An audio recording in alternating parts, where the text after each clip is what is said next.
Hello friends, learners link channel पर आप सबका स्वागत है। जनरल साइंस की इस कॉन्सेप्ट वीडियो में आज हम मोल कॉन्सेप्ट के बारे में पढ़ेंगे। फ्रेंड्स, मोल कॉन्सेप्ट आपको अच्छे से समझ में आए इसके लिए जरूरी है कि आपको एटम्स क्या होता है, मॉलिक्यूल्स क्या हैं, इस बारे में पता हो। एटॉमिक मास, मॉलिक्यूलर मास, gram atomic mass, gram molecular mass कैसे कैलकुलेट करते हैं ये निकालना आता हो। ये जो टॉपिक्स हैं इनको हम एक अलग से वीडियो में पहले डिटेल में डिस्कस कर चुके हैं। यदि आपने वो वीडियो नहीं देखा हो तो एक बार आप वो वीडियो जरूर देखें ताकि मोल कॉन्सेप्ट आपको अच्छे से समझ में आ जाए और आप इसकी जो न्यूमेरिकल्स प्रॉब्लम होती है उन्हें इजीली सॉल्व कर सके। इसके अलावा फ्रेंड्स, लर्नर्स लेन पर जनरल साइंस की एक सीरीज चल रही है, केवीएस पीआरटी टेस्ट सीरीज चल रही है और कंप्यूटर की भी एक सीरीज चल रही है। वे भी आपके एग्जाम पॉइंट ऑफ व्यू से काफी इंपॉर्टेंट सीरीज हैं। तो यदि अभी तक आपने मेरी उन वीडियोस को नहीं देखा हो तो एक बार आप उन्हें भी जरूर देखें। उनका लिंक आपको नीचे डिस्क्रिप्शन बॉक्स में मिल जाएगा। और फ्रेंड्स, यदि आपको मेरा कंटेंट पसंद आए तो प्लीज आप वीडियो को लाइक करें, चैनल को सब्सक्राइब करके बेल आइकन जरूर दबाएं ताकि मैं जब भी कोई नया वीडियो अपलोड करूं तो आपको नोटिफिकेशन मिल जाए। तो चलिए फ्रेंड्स, फिर अब हम शुरू करते हैं।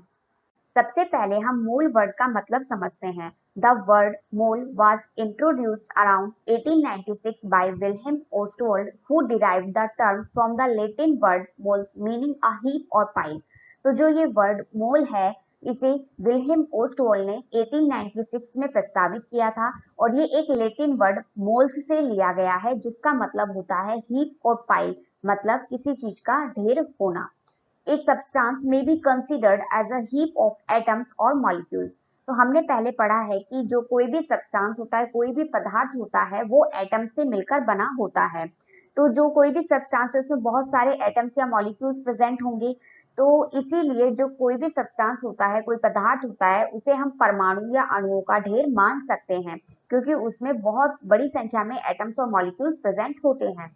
The unit mole was accepted in 1967 to provide a simple way of reporting a large number, the massive heap of atoms and molecules in a sample।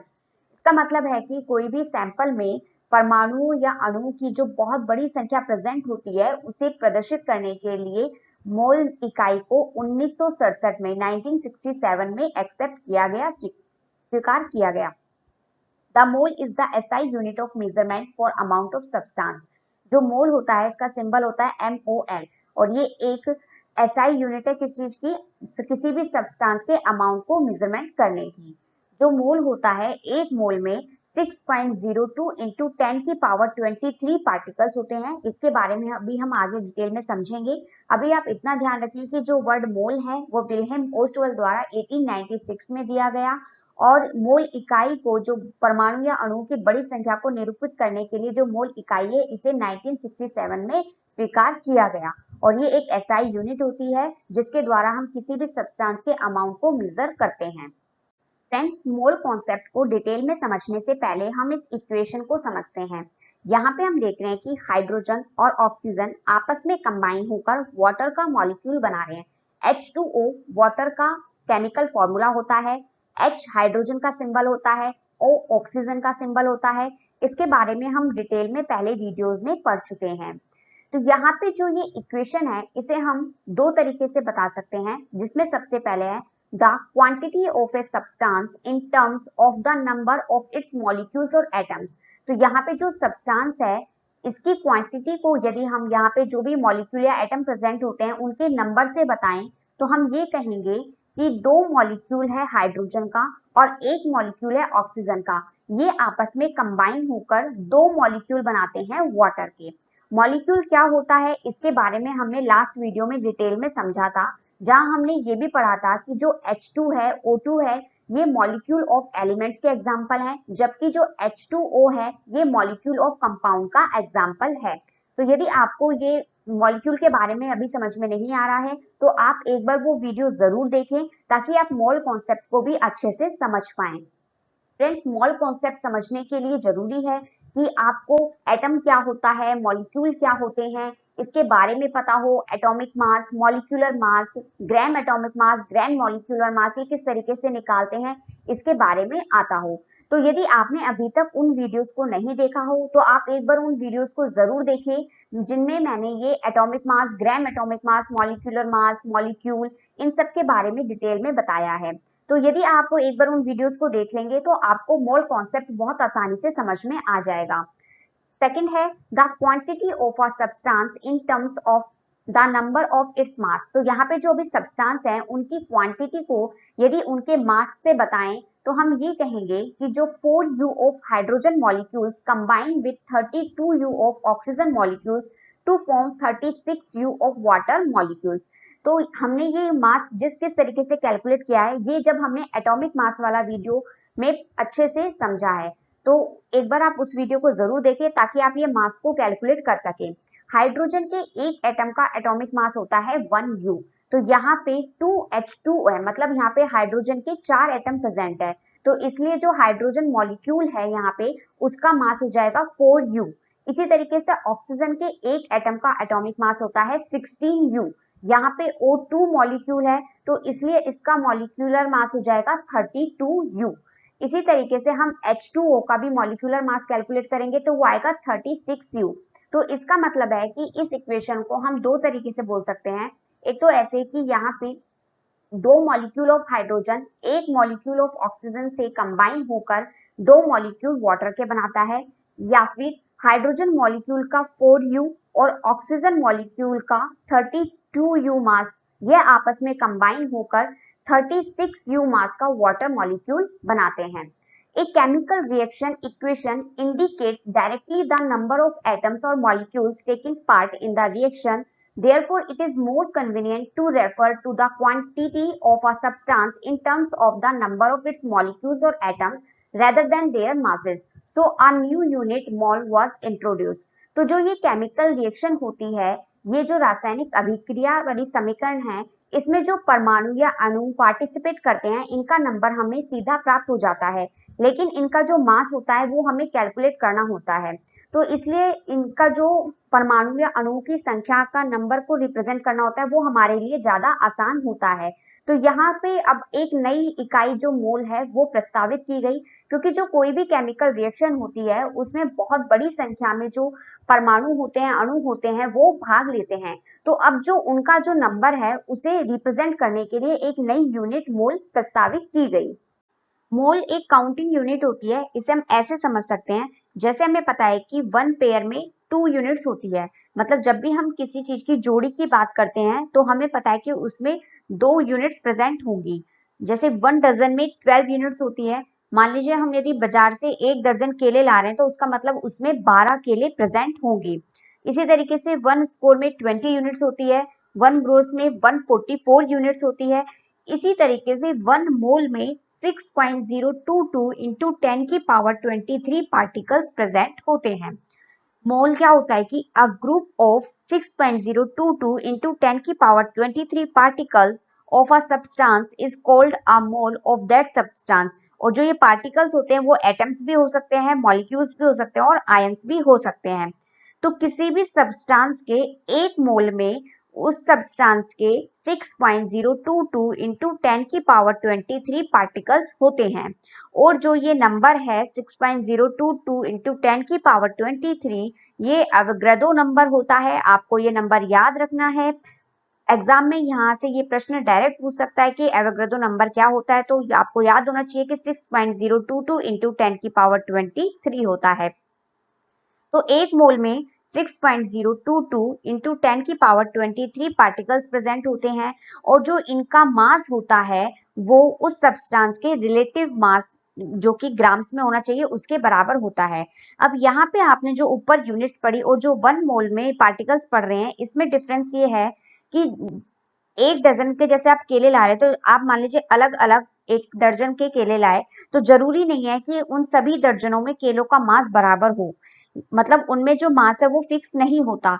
लेकिन जो 1 मोल में पार्टिकल्स प्रेजेंट होते हैं उस सब्सटेंस के 1 मोल का मास उसके रिलेटिव मास जो कि ग्राम में होना चाहिए उसके बराबर होता है। Thus, apart from being related to a number, a mole has another advantage that the mass of 1 mole of a particular substance is also fixed. The mass of one mole of a substance is equal to its relative atomic or molecular mass in grams. तो जो ये अभी मोल में आप number पढ़ रहे हैं, ये एक संख्या को तो बताता ही है, इसके अलावा इसका एक और फायदा ये है कि ये उस विशेष पदार्थ के एक मोल का जो द्रव्यमान होता है वो भी निश्चित होता है, और एक मोल का द्रव्यमान ग्राम में उसके सापेक्ष परमाणु या आणविक द्रव्यमान के बराबर होता है, मतलब या तो उसके एटॉमिक मास के, और यदि वो मॉलिक्यूल है तो उसके मॉलिक्यूलर मास के बराबर होता है। इसे हम आगे और थोड़ा डिटेल में अभी समझेंगे।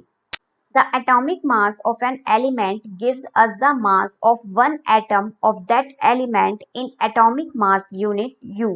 To get the mass of one mole of atom of that element, that is molar mass, we have to take the same numerical value but change the units from U to G. Molar mass of atoms is also known as gram atomic mass. तो atomic mass क्या होता है और ग्राम atomic मास क्या होता है, इसके बारे में हम पहले वाले वीडियो जिसमें हमने एटॉमिक मास के बारे में पढ़ा था उसमें डिटेल में समझा था। यहाँ हम थोड़ा शॉर्ट में समझ लेते हैं ताकि हम मोल कॉन्सेप्ट को आसानी से समझ सके। तो जो कोई भी एलिमेंट होता है उसका जो एटॉमिक मास होता है, मतलब जो एक एटम का मास होता है, उसे हम एटॉमिक मास यूनिट यानी यू में लिखते हैं। यू का मतलब होता है unified mass.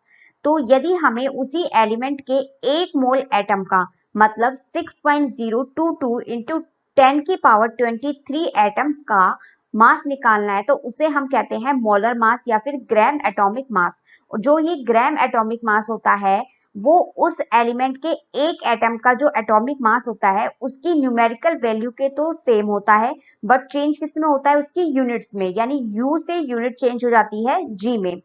Next step, to find the gram molecular mass or molar mass of a molecule, we keep the numerical value the same as the molecular mass but simply change units as above from U to G. इसी तरीके से यदि हमारे पास किसी molecule का मास है और हमें उसका ग्राम मॉलिक्यूलर मास निकालना है, तो जो उसका मॉलिक्यूलर मास है उसकी न्यूमेरिकल वैल्यू तो सेम रहेगी, चेंज सिर्फ यूनिट्स में होगा, U से यूनिट चेंज हो जाएगी G में, यानी जो एटॉमिक मास यूनिट है वो चेंज हो जाएगा ग्राम में।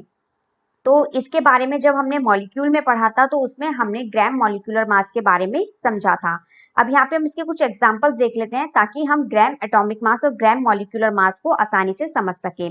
सबसे पहले है एटॉमिक मास ऑफ हाइड्रोजन है 1U और इसका ग्राम एटॉमिक मास ऑफ हाइड्रोजन होगा 1 ग्राम।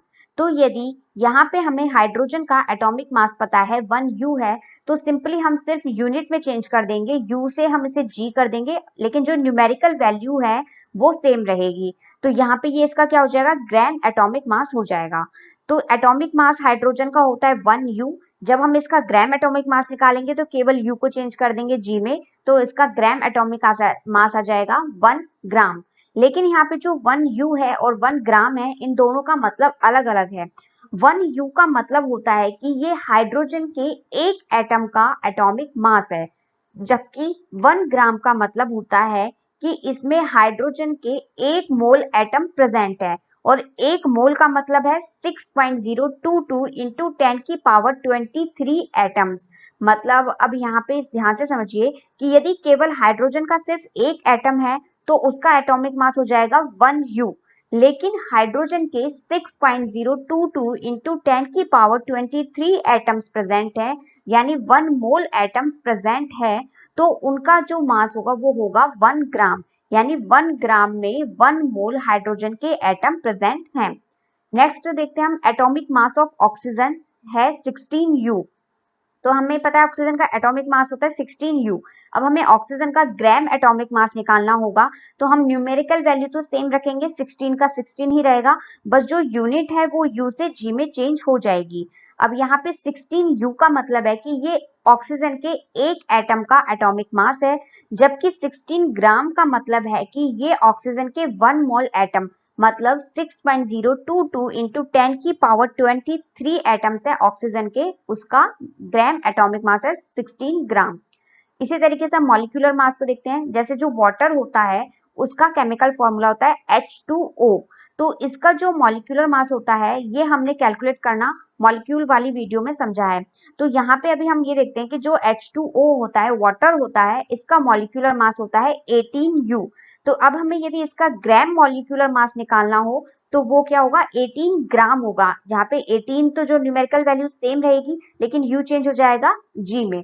तो 18 यू का तो मतलब है कि यहाँ पे वाटर का केवल एक मॉलिक्यूल प्रेजेंट है, ठीक है। और 18 ग्राम का मतलब है कि ये वाटर के एक मोल मॉलिक्यूल का यानी 6.022 इंटू 10 की पावर 23 मॉलिक्यूल्स हैं वाटर का, इसका जो मास है वो होगा 18 ग्राम। नेक्स्ट हम समझते हैं कि मोल, एवोगैड्रो नंबर और मास में क्या रिलेशन होता है। तो सबसे पहले यहाँ है कि 1 मोल ऑफ कार्बन एटम। तो सबसे पहले अभी तक आपको ये समझना चाहिए कि जो एक मोल है इसका मतलब है कि इसमें 6.022 इंटू 10 की पावर 23 पार्टिकल्स प्रेजेंट होंगे। क्योंकि हम यहाँ पे अभी कार्बन एटम की बात कर रहे हैं तो एक मोल ऑफ कार्बन एटम का मतलब होगा कि इसमें 6.022 इंटू 10 की पावर 23 कार्बन के परमाणु प्रेजेंट होंगे। अब चूंकि हमें पता है कि जो एक मोल होता है इसका जो मास होगा, हम जिस भी सब्सटेंस की बात कर रहे हैं उसके रिलेटिव मास जो कि ग्राम में होना चाहिए उसके बराबर होता है। चूंकि हमें पता है जो कार्बन एटम है इसका ग्राम एटॉमिक मास होता है 12 ग्राम। तो इसका मतलब हुआ कि जो एक मोल होगा कार्बन एटम का या फिर 6.022 इंटू 10 की पावर 23 कार्बन के एटम है, इसका मास होगा 12 ग्राम। इसी तरीके से 1 मोल ऑफ हाइड्रोजन एटम, सबसे पहले 1 मोल इसका मतलब होगा कि इसमें 6.022 इंटू 10 की पावर 23 पार्टिकल्स प्रेजेंट है। अब चूंकि हम हाइड्रोजन एटम्स के लिए बात कर रहे हैं तो इसका मतलब है कि इसमें 6.022 इंटू 10 की पावर 23 हाइड्रोजन के एटम प्रेजेंट है। अब चूंकि हाइड्रोजन का जो ग्राम एटॉमिक मास होता है वो होता है 1 ग्राम, इसलिए इसका जो मास होगा वो भी कितना होगा, 1 ग्राम होगा। तो इसी तरीके से यहाँ पे हम किसी भी एटम, मॉलिक्यूल या आयंस का यदि हम एक मोल लेते हैं तो उसका मतलब होगा कि जो भी हमने एटम लिया या आयन लिया या मॉलिक्यूल लिया है उसका उसमें 6.022 इंटू 10 की पावर 23 पार्टिकल्स प्रेजेंट होंगे और इनका जो मास होगा वो relative mass of those particles in grams. तो जो भी आपने एटम्स, मॉलिक्यूल्स या आयंस लिया है उसके रिलेटिव मास का जो कि ग्राम में होना चाहिए उसके बराबर होगा। जैसे 1 मोल ऑफ मॉलिक्यूल्स, आप किसी भी मॉलिक्यूल का यदि एक मोल लेते हैं तो उसमें उस मॉलिक्यूल के 6.022 इंटू 10 की पावर 23 मॉलिक्यूल्स प्रेजेंट होंगे, जिनका मास क्या होगा, उसके जो मॉलिक्यूलर मास होगा ग्राम में होना चाहिए, जिसे हम ग्राम मॉलिक्यूलर मास बोलते हैं, उसके बराबर होगा। ये यहाँ पे इंग्लिश में लिखा हुआ है और हिंदी वाले जिन्हें इंग्लिश में नहीं यदि समझ में आ रहा है तो उसके लिए यहाँ पे ये हिंदी में लिखा हुआ है। मोल कॉन्सेप्ट से एग्जाम में अधिकांश प्रश्न न्यूमेरिकल फॉर्म में ही आते हैं। तो मोल कॉन्सेप्ट के प्रश्नों को किस तरीके से हल करना है इसे अब हम समझते हैं। पहला प्रश्न है, if 1 mole of carbon atoms weight 12 gram, what is mass in grams of 1 atom of carbon. तो हमें एक मोल कार्बन एटम का वेट दिया गया है 12 ग्राम है और हमसे केवल कार्बन के एक एटम का मास पूछा गया है कि ग्राम में कितना होगा। हमें दिया है 1 mole of carbon atom weight है 12 ग्राम। अब चूंकि हमें पता है कि एक मोल है तो इसका मतलब है कि यहाँ पे 6.022 इंटू 10 की पावर 23 कार्बन एटम प्रेजेंट है, जिसका वेट हमें दिया गया है 12 ग्राम और हमसे एक कार्बन एटम का वेट पूछा गया है, तो इसलिए हम 12 को डिवाइड कर देंगे 6.022 इंटू 10 की पावर 23 से। जब हम इसे सॉल्व करेंगे तो हमारे पास आएगा 1.99 इंटू 10 की पावर -23 ग्राम। तो यही हमारा आंसर होगा। नेक्स्ट है, calculate the number of particles in 8 gram O2 molecules. तो हमें यहाँ पे 8 ग्राम O2 मॉलिक्यूल्स दिया गया है जिसमें हमें कितने नंबर ऑफ पार्टिकल्स प्रेजेंट है ये बताना है। मतलब हमें यहाँ पे मास दिया गया है जिससे हमें इसमें नंबर ऑफ मॉलिक्यूल्स कितने हैं उसके बारे में बताना है। तो सबसे पहले हमें ये पता हो कि जो ऑक्सीजन होता है उसका एटॉमिक मास होता है 16U। मतलब ऑक्सीजन के एक एटम का एटॉमिक मास है 16U। हमें यहाँ पे O2 मॉलिक्यूल दिया गया है जिसमें ऑक्सीजन के 2 एटम प्रेजेंट हैं, इसलिए जो ऑक्सीजन मॉलिक्यूल O2 है इसका मास होगा 2 इंटू 16 यानी 32U। जब हम अब ऑक्सीजन मॉलिक्यूल का ग्राम मॉलिक्यूलर मास निकालेंगे तो इसकी जो न्यूमेरिकल वैल्यू है वो तो सेम रहेगी, बस जो यूनिट्स हैं वो बदल जाएंगी, U से ये G हो जाएगा। इसके अलावा हमें पता है कि जो एक मोल होता है इसका मतलब है कि इसमें 6.022 इंटू 10 की पावर 23 पार्टिकल्स प्रेजेंट होते हैं। The mass of one mole of substance is equal to its relative atomic और मॉलिक्यूलर मास इन ग्राम।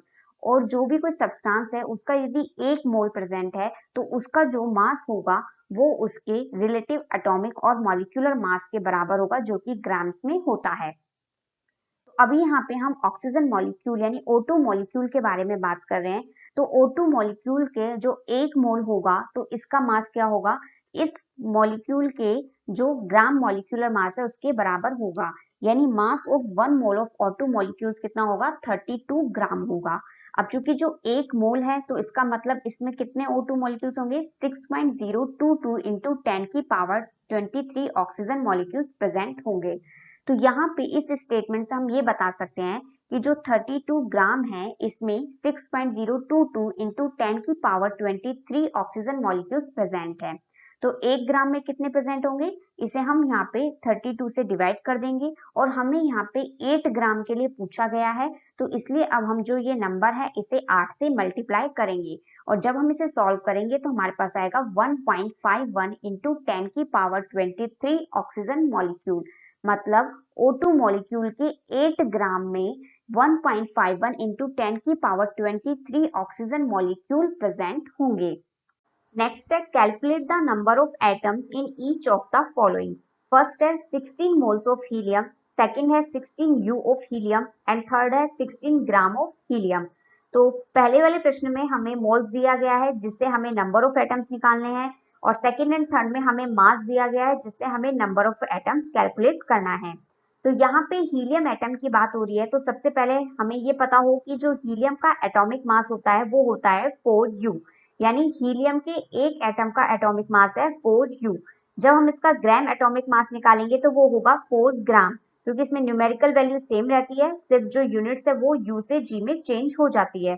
4 ग्राम का मतलब होता है कि हीलियम के 6.022 इंटू 10 की पावर 23 एटम का जो मास है वो होता है 4 ग्राम। यानी 1 मोल हीलियम एटम का मास है 4 ग्राम। 1 मोल में 6.022 इंटू 10 की पावर 23 पार्टिकल्स होते हैं। इतनी जानकारी हमें है तो हम ये आसानी से तीनों प्रश्न जो सॉल्व कर लेंगे। तो सबसे पहले हमसे पूछ रहा है कि 16 मोल्स ऑफ हीलियम में कितने नंबर ऑफ एटम प्रेजेंट है। तो हमें पता है कि जो 1 मोल ऑफ हीलियम होता है इसमें 6.022 इंटू 10 की पावर 23 हीलियम एटम्स प्रेजेंट होते हैं। हमसे 16 मोल्स के लिए पूछा है तो हम इसे मल्टीप्लाई कर देंगे 16 से। जब हम इसे सॉल्व करेंगे तो हमारे पास आंसर आएगा 96.352 इंटू 10 की पावर 23 हीलियम एटम्स। यानी 16 मोल्स ऑफ हीलियम में इतने हीलियम के एटम प्रेजेंट होंगे। नेक्स्ट हमसे सवाल करता है 16 यू ऑफ हीलियम में कितने नंबर ऑफ एटम्स प्रेजेंट होंगे। तो हमें पता है जो हीलियम का एटॉमिक मास होता है वो होता है 4u। यानी यदि मास 4u है तो उसमें हीलियम का एक एटम प्रेजेंट है। यानी 4u ऑफ हीलियम का मतलब होता है उसमें एक हीलियम का एटम है।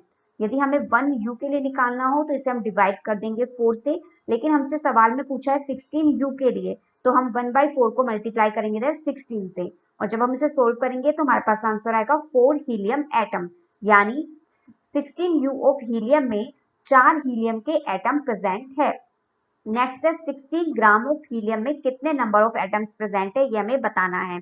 तो हमें पता है कि जो हीलियम का ग्राम एटॉमिक मास होता है वो होता है 4 ग्राम। इसका मतलब होता है कि जो हीलियम के 1 मोल है या फिर 6.022 इंटू 10 की पावर 23 हीलियम के एटम है उनका मास कितना है 4 ग्राम। यानी यदि 4 ग्राम ऑफ हीलियम है तो इसका मतलब है कि उसमें 6.022 इंटू 10 की पावर 23 हीलियम के एटम्स प्रेजेंट है। यदि हमें से ये 1 ग्राम के लिए निकालना हो तो ये इधर से 4 से डिवाइड कर देंगे, लेकिन हमसे सवाल में 16 ग्राम के लिए पूछा गया है तो अब हम जो ये पूरा नंबर है इसे 16 से मल्टीप्लाई कर देंगे। तो जब हम इसे सॉल्व करेंगे तो हमारे पास आंसर आएगा 24.088 इंटू 10 की पावर 23 हीलियम एटम्स। यानी यदि 16 ग्राम ऑफ हीलियम है तो उसमें 24.088 इंटू 10 की पावर 23 हीलियम एटम्स प्रेजेंट होंगे। नेक्स्ट है calculate the mass of the following. First है 0.5 mole of N2 molecule, second है 0.5 mole of N atom, third है 3.011 इंटू 10 की power 23 number of N atoms and fourth है 6.022 into 10 की power 23 number of N2 molecules.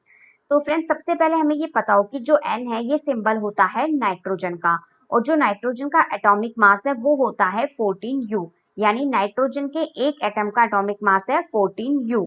यदि हम nitrogen atom का ग्राम atomic मास लिखेंगे तो वो होगा 14 ग्राम, क्योंकि न्यूमेरिकल वैल्यू सेम रहती है, केवल जो यूनिट्स है वो U से G में चेंज होती है। यदि हम N2 मॉलिक्यूल की बात करें जिसमें नाइट्रोजन के 2 एटम प्रेजेंट है, तो इसका मॉलिक्यूलर मास होगा 2 इंटू 14 जो कि होगा 28U। अभी N2 मॉलिक्यूल है, इसका ग्राम मॉलिक्यूलर मास होगा 28 ग्राम, और जो 1 मोल होता है उसमें होते हैं 6.022 इंटू 10 की पावर 23 पार्टिकल्स। तो फ्रेंड्स यदि हमें ये 3-4 बातें पता हो तो हम आसानी से जो मोल कॉन्सेप्ट वाले प्रश्न है उन्हें हल कर पाएंगे। तो सबसे पहले प्रश्न में हमसे पूछा है कि 0.5 मोल ऑफ N2 मॉलिक्यूल्स का मास क्या होगा। तो हमें मोल ऑफ मॉलिक्यूल्स दिए गए हैं और हमें उसका मास कैलकुलेट करना है। तो सबसे पहले हमें पता है कि जो 1 मोल है उसमें 6.022 इंटू 10 की पावर 23 पार्टिकल्स होते हैं। चूंकि यहाँ पे हमसे N2 मॉलिक्यूल्स की बात की गई है तो इसलिए हम इसका ग्राम मॉलिक्यूलर मास देखेंगे, ये होता है 28 ग्राम। और हमें पता है कि यहाँ पे यदि N2 मॉलिक्यूल्स की बात हो रही है तो किसी भी मॉलिक्यूल का यदि 1 मोल ले रहे हैं तो उसका जो मास है वो उसके ग्राम मॉलिक्यूलर मास के बराबर होगा, यानी 1 मोल N2 मॉलिक्यूल का मास होगा 28 ग्राम। लेकिन हमसे यहाँ पे पूछा है 0.5 मोल के लिए, तो इसलिए हम इसे मल्टीप्लाई कर रहे हैं 0.5 से, तो हमारे पास आंसर आएगा इसे सॉल्व करने पर 14 ग्राम। सेकंड है 0.5 मोल N एटम्स। अब हमसे यहाँ पे एटम्स के लिए पूछा गया है तो इसलिए हम यहाँ पे कैलकुलेशन में ग्राम एटॉमिक मास को यूज करेंगे, जो कि कितना है 14 ग्राम है। तो यदि कोई भी एटम यदि 1 मोल है तो उसका जो मास होगा वो उसके ग्राम एटॉमिक मास के बराबर होगा, यानी 1 मोल ऑफ नाइट्रोजन एटम का मास कितना होगा 14 ग्राम। हमसे 0.5 मोल के लिए पूछा है तो इसलिए हमने इसे मल्टीप्लाई किया है 0.5 से, और जब हम इसे सॉल्व करेंगे तो ये आएगा 7 ग्राम। नेक्स्ट थर्ड है 3.011 इंटू 10 की power 23 number of N atoms. तो हमें यहाँ पे जो मास निकालना है वो इस नंबर से निकालना है कि इतने number of nitrogen atoms present है तो इनका मास कितना होगा। तो सबसे पहले हमें पता है कि जो 1 मोल है उसमें 6.022 इंटू 10 की पावर 23 नाइट्रोजन एटम्स प्रेजेंट होते हैं। चूंकि यहाँ पे N एटम्स के लिए बात की गई है तो हम ग्राम एटॉमिक मास लेंगे, जो कि कितना होगा 14 ग्राम होगा। और जो ये 1 मोल नाइट्रोजन के एटम है इसका मास बराबर होगा ग्राम एटॉमिक मास के, यानी 6.022 इंटू 10 की पावर 23 नाइट्रोजन एटम का मास है 14 ग्राम। तो एक नाइट्रोजन एटम का मास निकालने के लिए हम क्या करेंगे, 14 को डिवाइड करेंगे 6.022 इंटू 10 की पावर 23 से। हमसे पूछा गया है 3.011 इंटू 10 की पावर 23 के लिए, तो अब हम इस जो पूरा नंबर है इसे मल्टीप्लाई कर देंगे 3.011 इंटू 10 की पावर 23 से, और जब हम इसे सॉल्व करेंगे तो हमारे पास आंसर आएगा 7 ग्राम। यानी यदि हमारे पास 3.011 इंटू 10 की पावर 23 नाइट्रोजन एटम है तो उसका मास होगा 7 ग्राम। नेक्स्ट फोर्थ है 6.022 इंटू 10 की power 23 number of N2 molecules. तो हमें ये पता है कि ये एवोगैड्रो नंबर होता है और ये किसके बराबर होता है 1 मोल के बराबर होता है। अब चूंकि हमसे N2 मॉलिक्यूल की बात की गई है तो यदि यहाँ पे किसी मॉलिक्यूल का 1 मोल है तो उसका जो मास होगा वो उसके ग्राम मॉलिक्यूलर मास के बराबर होगा, और हमने N2 मॉलिक्यूल का जो है ग्राम मॉलिक्यूलर मास वो निकाला था 28 ग्राम।